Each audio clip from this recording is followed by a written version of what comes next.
Hi guys, I had another question. Is keto okay for kids to do, okay? Now, if you think about it, the most popular diet for epilepsy for children is the ketogenic diet because it really is effective.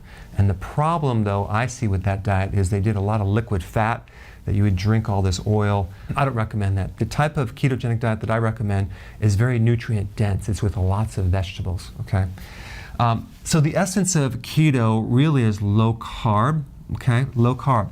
Now, an average child that's between 1 and 3 years old has 12 teaspoons of sugar. All right, that's a problem.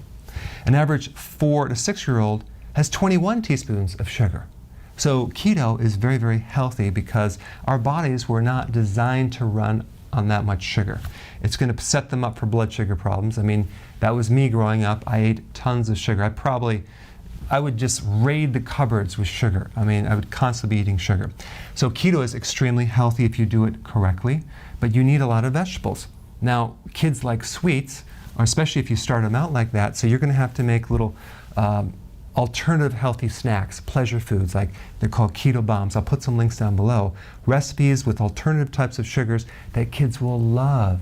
And if you combine that with intermittent fasting and have these healthy desserts at the end of the meal, not with a snack, and just have 3 meals a day, I think it's going to be really healthy for your child.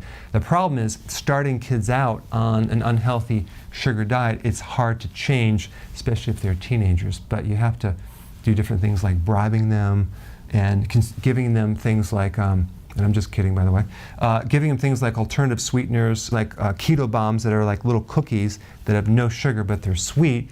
They won't know the difference. So I would start to use that. So it is something that's healthy and natural, and I highly recommend it. Thanks for watching. Hey, if you want to find out more about your body type, click the link below and take the quiz.